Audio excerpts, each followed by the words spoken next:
Raining again. Hey everybody, welcome to this week's installment of Wednesday Wellness Minutes. I'm Dr. Schilling, and this is Carolyn, our newest team member. Hello. Just wanted to have her here to introduce herself.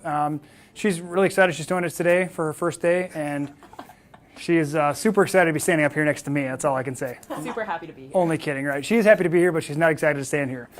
So I won't torture her too much, but we're super happy to have her as a team member here. We're excited for all of you guys to meet her, so stop in and say hi when you have an opportunity. Thanks, Carolyn. Yeah. All right, guys, as you saw from the label or title of this post, we're talking about vaccines, and it's been in all the news, and people, you got the anti-vaxxers and the pro-vaxxers and the people freaking out about this and that and whatever it might be. What you want to appreciate is it's really a personal decision. Right now, of course, we're heading into winter. People get sicker, at least around this area, because the sun goes away and we don't get enough vitamin D from the sun. We don't get any for that matter.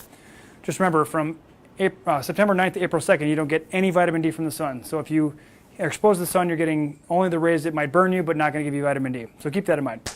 Getting back to vaccines.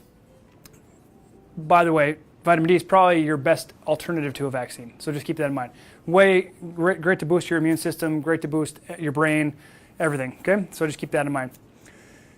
Whether you're pro-vaccine or anti-vaccine, whether you're afraid of the shot or not sure what to do about it, what you want to appreciate is there is scientific evidence that says for things like the flu vaccine, it's usually less than 50% effective. You can usually flip a coin, and whether you're going to benefit from it or not is really irrelevant because you're not sure.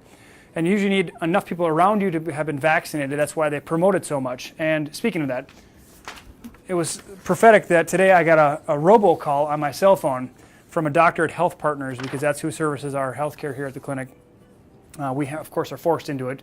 Apparently, they got rid of the mandate, so we don't have to have it anymore, so we'll figure that out later. But I just want to read to you this robocall because it's quite impressive. Hi, I'm Dr. So-and-so from Health Partners. I'm a practicing physician, a medical doctor, and most importantly, a busy mom. Gets you at all levels, right? The authority, the heartstrings, and, kind of lets you know that she's a smart person and she's also a mom. So she does this for her kids and her family, so you want to keep that in mind. Wanted to call and remind you to get your flu vaccine if you haven't already. I know how busy life can be, and getting vaccinated is quick and convenient and covered 100% by your insurance. Okay, so it takes away the barriers. Make sure you know that she's the authority. It only takes a few minutes, and it helps keep you and those around you healthy.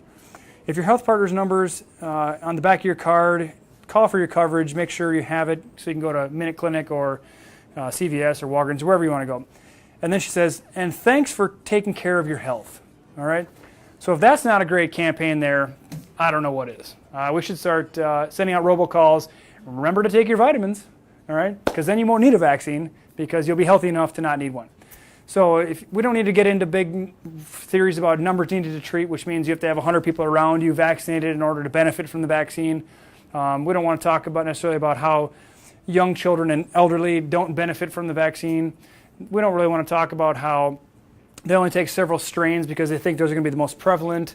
We don't really want to talk about how viruses mutate, and once it's in your body, it can take a different form. We don't want to talk about all that because that would lend some lack of credibility to the vaccine. We just want to understand that if you feel really strongly about vaccination and you really feel like you should do it, then rest assured you should go get one. You might have symptoms, you might not. It just depends. No matter what illness it is, no matter what disease, it's a personal choice. Some people believe fervently that they are not going to be healthy without a vaccine. Some people feel like their children are not going to be healthy without a vaccine. Some people are so worried about their children's health that they're worried about their kids being around other kids that haven't been vaccinated, right?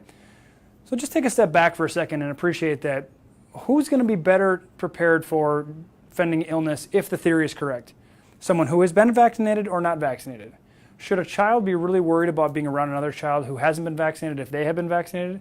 Are they not protected? Have they not created that immunity? So you have to appreciate that. So in our country, we lean a lot on our Bill of Rights, right to free speech, speak our mind, right to bear arms, which is, of course, we all know about that one. There are states like California that have a requirement that you are vaccinated. It doesn't matter what it is. You can't do a religious objection. You can't do anything to say that you can't do it. Okay, so if you're going to go into the public school system or in the public health system, you have to be playing by their rules. They're attempting to do that in Minnesota.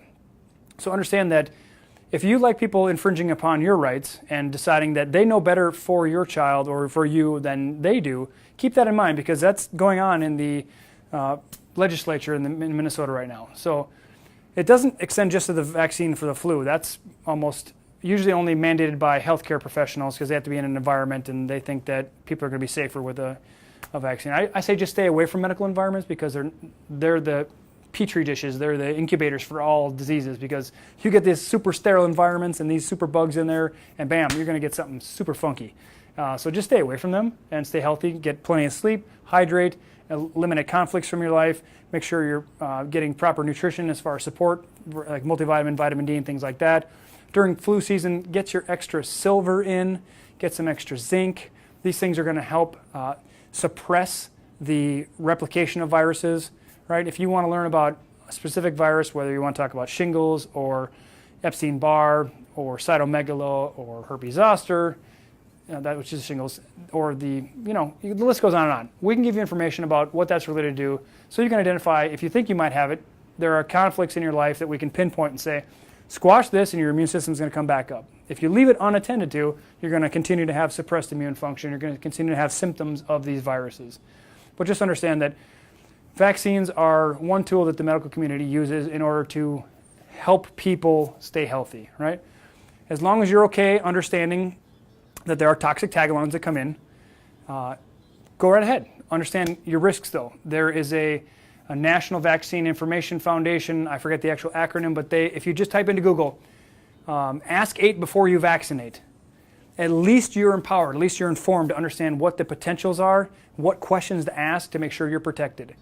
Things like polio and other neurological disorders that can result from certain issues, those are important to protect against if you're concerned about them at all. Measles and things like that. Look into what could happen if somebody got measles. Look what happens if somebody gets polio. Obviously, you can see people that are in wheelchair bound. I think one of our presidents, I forget, we're not going to go there. But keep in mind that there's information out there to inform you and to educate you in order to get you empowered to say, this is right for me or this is not right for you. It's a personal decision. I'm not going to say what's right for you, and I'm not going to allow anybody else to say what's right for my family. If for some reason somebody beat down my door and said, you got to do what I'm telling you to do, I'm probably going to abscond, it means flee, to another country. I don't know. Because I'm pretty sure I know what's best for my family, and they trust in me, and I think you should trust in yourself and your intuition, but get educated. Research these things. So ask 8 before you vaccinate. So back in the day, they used to have what are called monovalent, one type of vaccine. Now they have the MMR, measles, mumps, and rubella. Very rarely in history have you ever come up against 3 massive immune bugs like that at one time, but they find it important to give it to you all at once. So that's one issue. So people have heard horror stories about autism and the MMR and all that kinds of other stuff. Not one thing ever causes one thing. Okay, so a vaccine in and of itself does never causes a single thing. There has to be the perfect storm of toxicity, illness, mental conflicts, inherited stresses, genes that are expressing, and things like that. It's never one thing. So appreciate that. People that want to human psychology wants a silver bullet, right? I want to blame the MMR for my child's autism. It doesn't work like that, okay? That may have been the straw that broke the camel's back and pushed them over the edge into the disease process or into the illness process, but that's not the only thing. So never assume that one thing causes one thing. Just take that home and put it in the bank. I can guarantee it. So if you have questions about vaccines, if you have questions about where to get this information, if you need the PDF of Ask 8 before you vaccinate so you understand what you need to know as far as going in, risks and benefits and things like that, get it from us. We'll provide it for you. Otherwise, just Google Ask 8 before you vaccinate. It's a very helpful tool. It's not biased one way or the other. It's just to give you the information. Okay? We're all about providing the information so you're empowered, educated, so you can take action on your health. That's what we're here for. So please let us know. Share this with your family and friends so they feel empowered to understand what's going on. There's a lot of money being put into vaccine campaigns so that you get one. I mean, they'll even get a shot, give a shot. You ever seen this at Walgreens? Get vaccinated, they'll vaccinate somebody in a third world country. It just makes you feel good, right? I mean, warm and fuzzy, warms cockles of your heart. However, it's just a ploy, right? It's just to help you make some sense out of something that they're pushing, okay? So send us your questions, comment below, share with us your experiences, share with us what you feel fervently about, right? One way or the other, it doesn't matter. Get a dialogue going. Help people communicate with each other. We're a community. We're not just individuals, right? So share your thoughts and opinions. Share it with your friends and family. Get the dialogue going. See what's right for you. Help them educate themselves as well, okay? So we'll look forward to seeing you next week, and send us your comments and things like that. Let us know what you want us to comment on or share information about. We'll empower you to make the best decision for yourself. All right? Take care, everyone.